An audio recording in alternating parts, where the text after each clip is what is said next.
எல்லாருக்கும் வணக்கம். இன்னைக்கு நாம ஒரு ரொம்பவே சுவாரஸ்யமான விஷயத்த பத்தி பார்க்க போறோம். நிஜ உலகத்துல ஏஐ அப்ளிகேஷன்ஸ்லாம் எப்படி அக்கபரை அடிப்படையிலிருந்து உருவாக்கப்படுதுங்கிற மர்மத்தை விளக்க போறோம். ஒரு சின்ன ஐடியால இருந்து ஒரு முழுமையான புத்திசாலித்தனமான ஆப்பா அது எப்படி மாறுதுன்னு பார்க்கலாம். வாங்க இத பத்தி விரிவாக பாப்போம். இந்த முழு விளக்கத்திலையும் ஏஐ செயலிகளை உருவாக்குற ஒரு முழு பயணத்தை நாம மேற்கொள்ள போறோம். அதாவது அதோட அடிப்படைகள்ல ஆரம்பிச்சு அதோட மூளை அதுக்கு எப்படி கை கால் வருதுன்னு பார்த்து கடைசியா அதோட எதிர்காலம் எப்படி இருக்க போதுன்னு பார்க்க போறோம்.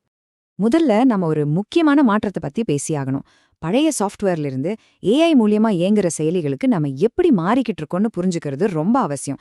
இது வெறும் டெக்னாலஜி மாற்றம் மட்டும் இல்ல, இது நாம யோசிக்கிற விதத்தையே மாத்துற ஒரு விஷயம். இங்கதான் அந்த உண்மையான மேஜிக் நடக்குது.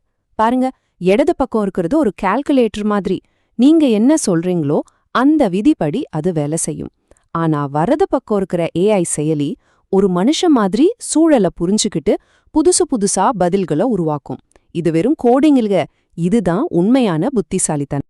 சரி, இப்போ ஒரு ஏஐ செயலிக்குள்ள அப்படி என்னதான் இருக்குன்னு பாப்போமா? இது ஒரு பெரிய பில்டிங்கோட ப்ளூ பிரிண்ட பாக்குற மாதிரி. ஒவ்வொரு பகுதியும் எப்படி ஒன்னோட ஒன்னு சேர்ந்து ஒரு முழுமையான புத்திசாலித்தனமான அமைப்பை உருவாக்குதுன்னு புரிஞ்சுக்கலாம். ஒரு ஏஐ ஆப்போட வேலை செய்யற விதத்தை 3 ஸ்டெப்ஸ்ல சொல்லிடலாம். முதல்ல நீங்க ஃப்ரண்ட் எண்ட்ல, அதாவது உங்க ஸ்கிரீன்ல ஒரு கேள்வி கேக்குறீங்க. ரெண்டாவதா பேக் எண்ட் அந்த வேலையை வாங்கி ஏஐயோட மூளையான எல்எல்எம்க்கு அனுப்புது. கடைசியா எல்எல்எம் ஒரு பதில ரெடி பண்ணி அது ஒரு நொடிப்பொழுதுல உங்க ஸ்கிரீனுக்கு வந்து சேருது. இந்த 3 பாகங்களும் எவ்ளோ அழகா சேர்ந்து வேலை செய்யுதுன்னு பாப்போம். சிம்பிளா சொல்லணும்னா முன்பக்கம்ங்கிறது அந்த ஆப்போட முகம். அது பார்க்க அழகா, பயன்படுத்த ரொம்ப ஈஸியா இருக்கணும். ஏன்னா யூசரோட அனுபவம் இங்க இருந்து தான் தொடங்குது. பின்புறம் தான் உண்மையான இன்ஜின். அதாவது திரைக்கு பின்னால நடக்கிற எல்லா கஷ்டமான வேலையும் அதுதான் பாத்துக்குது. டேட்டாவை மேனேஜ் பண்றது, செக்யூரிட்டியை பாத்துக்கிறது, அப்புறம் ஏஐ கூட பேசுறதுன்னு எல்லா முக்கியமான வேலையும் இங்கதான் நடக்குது. இப்போ ரொம்ப முக்கியமான பகுதிக்கு வரும். இந்த எல்எல்எம் தான் செயலியோட உண்மையான மூளை. இது ஒரு பெரிய டிஜிட்டல் லைப்ரரி மாதிரி.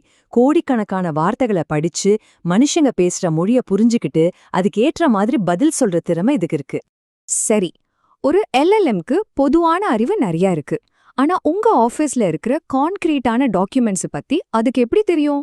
இங்கதான் ஆர்ஏஜி, அதாவது ரிட்ரைவல் ஆக்யூமெண்டட் ஜெனரேஷன் உள்ள வருது. இத நம்ம ஏஐக்கு ஒரு பர்சனல் லைப்ரரிய குடுக்கற மாதிரி நினைச்சுக்கோங்க. இது ஒரு சூப்பரான கேள்வி இல்லையா? நீங்க பணம் திரும்ப கொடுக்கும் பாலிசி அப்படின்னு தேடினா உங்க டாக்குமெண்ட்ல ரிட்டர்ன் பாலிசின்னு இருந்தாலும் அதை ஏஐ எப்படி கண்டுபிடிக்குது? இதுக்கான பதில் தான் வெக்டர் தேடல். இந்த 2 தேடல் முறைக்கும் உள்ள வித்தியாசம்தான் ஏஐயோட மொத்த மேஜிக்கும். கீவேர்ட் சர்ச்ல நீங்க என்ன வார்த்தை கொடுக்குறீங்களோ அது மட்டும்தான் தேடும். ஆனா வெக்டர் சர்ச் நீங்க என்ன சொல்ல வர்றீங்க, அதோட அர்த்தம் என்னன்னு புரிஞ்சுக்கிட்டு தேடும். இதனால தான் ஏஐ நம்ம கூட ஒரு நிஜமான உரையாடலை நடத்த முடியுது. இந்த 3 ஸ்டெப்ஸ் தான் ரேகோட இதயம். முதல்ல உங்க லைப்ரரியில இருந்து கரெக்டான புத்தகத்தை தேடி எடுக்குது.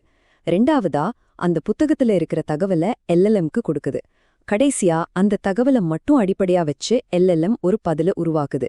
இதனால ஏஐ கற்பனையா எதையாவது சொல்றது தவிர்க்கப்படுது.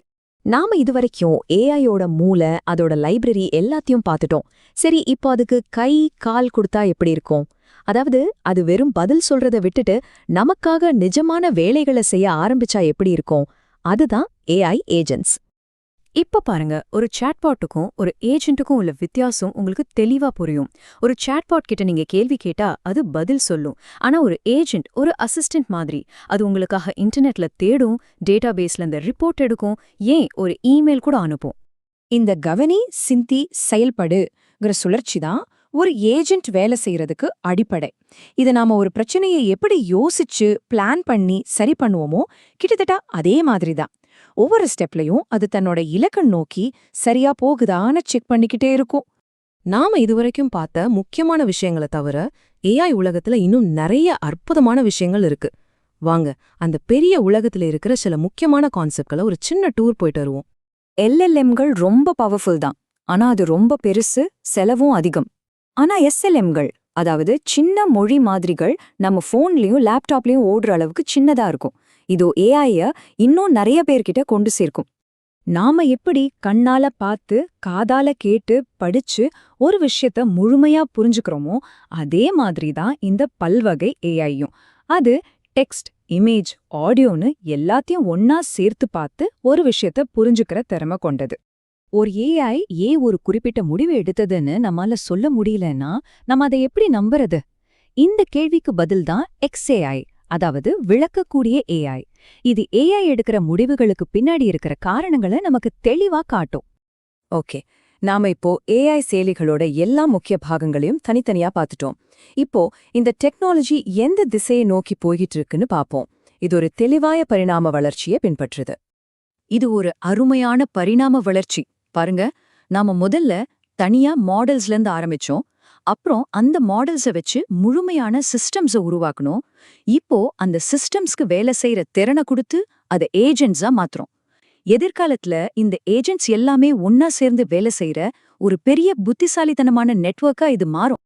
ஆக எதிர்காலம்ங்கிறது தனித்தனியா இருக்கிற புத்திசாலி மாடல்களை பத்தினது மட்டும் இல்ல, அது எல்லாமே ஒன்னு சேர்ந்து இயங்குற ஒரு ஒருங்கிணைந்த நுண்ணறிவை பத்தினது. இன்னைக்கு நாம பார்த்தது ஒரு ஆரம்பம்தான். இந்த மாற்றத்தை உருவாக்குற உங்களுடைய பயணம் இப்போதான் தொடங்குது. பிரேமாவுடன் ஏஐயை கற்றுக்கொள்ளுங்கள். இந்த அற்புதமான எதிர்காலத்தை உருவாக்குறவங்கள்ல நீங்களும் ஒருத்தராயிருங்க.